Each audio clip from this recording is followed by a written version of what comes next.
Hi, and welcome back to our Star Wars Timeline rewatch. Okay, so we've watched the prequel series, we've gone through that, um, and now we've done Solo, and now we've just gone and watched the Obi-Wan Kenobi series. I wasn't sure how I was going to do that. What I did wind up doing is I just watched the whole series. It was 6 episodes, so we watched them all through, and now we'll just report on watching that. All right, so this is another one. This is a theme that we see in the Star Wars community of of reviewing these movies. Is that it's another one that has mixed reviews. Fans that don't really care for it or complain about various aspects. Um, I, for one, again, I enjoy this series. Is it perfect? No, probably not. But I enjoy it for the fact that that we have it, that we're able to see a different aspect of the story and see Obi-Wan in a different part of life here that we didn't see before, that we didn't really know, that hadn't been explored. So I appreciate that. A little background on this movie. This idea was originally going to be a movie, I believe, similar to the Solo and Rogue One, the kind of the spin-off movies, the kind of the idea that they had, similar to what they did with Marvel, um, where they had like the Avengers, the main series, and then they would have offshoots for the different characters. I can't get my hat right tonight. But then after kind of the struggles of Solo and the Last Jedi, they abandoned all that. And which, side note, I kind of baffles me. For a company like Disney and the billions of dollars that they spend on these things, and they come up with a plan, and then it just gets derailed so quickly. I don't know. Is this just Disney, or is this like entertainment industry in general, or something? I can't imagine other companies. A major,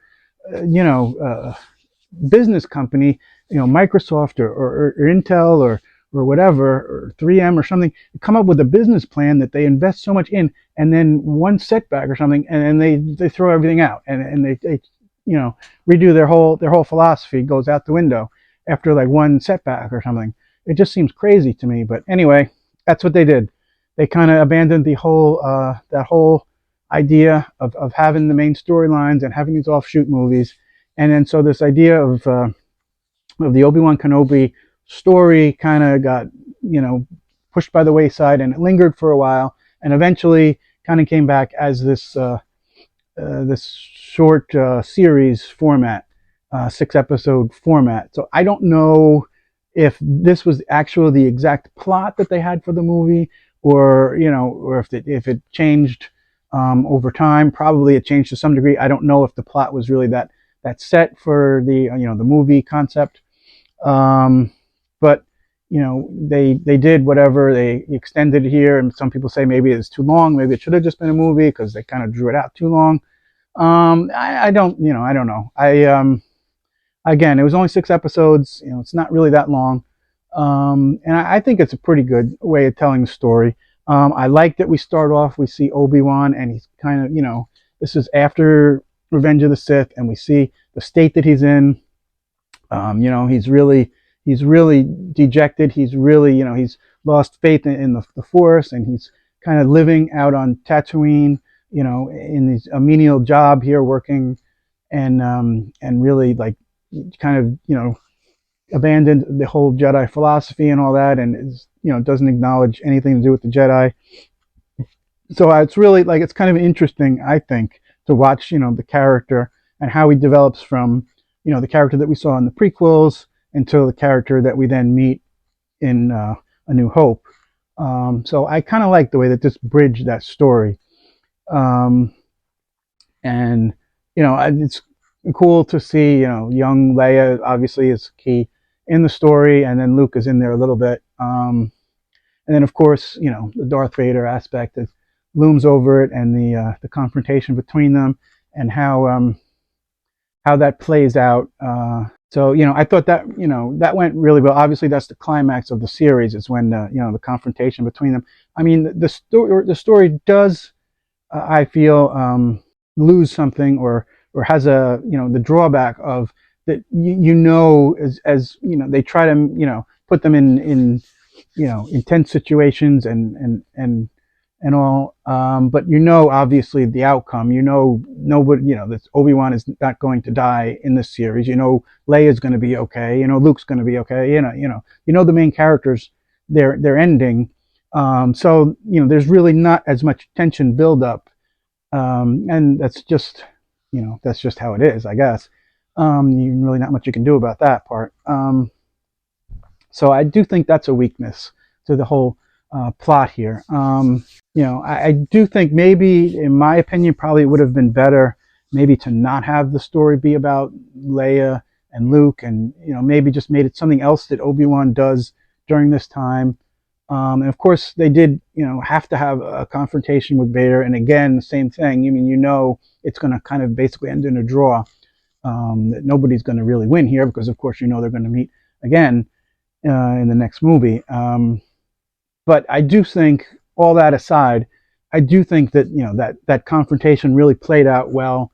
It was really intense, and I do like, you know, how the characters, you know, battle, you know, not just physically but, you know, emotionally and psychologically with each other, Anakin and Obi-Wan, and how they kind of come to terms with this, and of what happened, and how really Obi-Wan then kind of fixes in his mind that Anakin is dead, and you know, he's lost him, and that kind of goes back to, or ahead to, whatever, to you know, when he eventually meets Luke in another 10 years or whatever, and tells him that his father was killed by Darth Vader. You know, that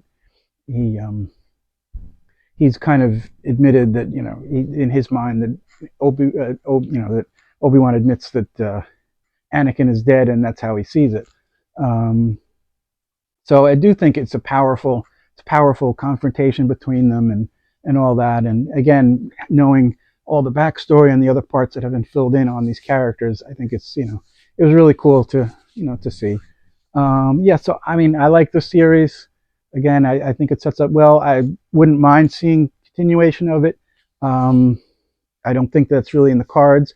Again, if it was to continue, I would hope it would be something else, you know, following Obi-Wan, and leave Luke and Leia out of it, and even Darth Vader. They can't obviously meet again between this time period, you know, before A New Hope. So that would have to be it. There would have to be some separate story, which I don't think I would mind, you know, seeing something else that happens and expanding some other part of the story, Star Wars, you know, story and universe, and see Obi-Wan, you know, maybe do something else, and again, see his character maybe develop a little more, and come to terms more with, you know, what's happened, and where he is in the stage, and the Jedi and all that.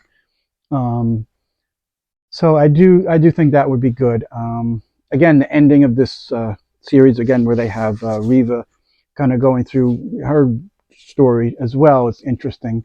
Um, and again, the confrontation at the end there with Luke and his aunt and uncle and all that. Again, I don't know, was that really necessary? Again, because as we said, that you know that really Luke and the aunt and uncle, you know, none of them are going to die in the situation, so you kind of know the outcome. But it's really more about Reva and her storyline, really, than Luke or anything. But I think, again, just pulling them into that kind of, I don't know, kind of muddies the water a bit as far as, you know, Luke goes, and Luke being this innocent farm boy when now he's had this meeting uh, with this dark, I don't know what you would call her, you know, dark force user, dark side user. She's not a Sith per se, but yeah. So, you know, I don't know that maybe I would have done it that way, but again, it's still interesting to see that play out. Um, but anyway, that's my take on Obi-Wan. So now we are on to Rogue One, which I'm excited about. Again, we are going to watch that in 3D in our projector here, in our home theater. Um, so that will be exciting to watch that. I know that's, again, one of the, you know, movies that people really think is one of the better ones done. So we're going to watch that next, and we will be back to you about that.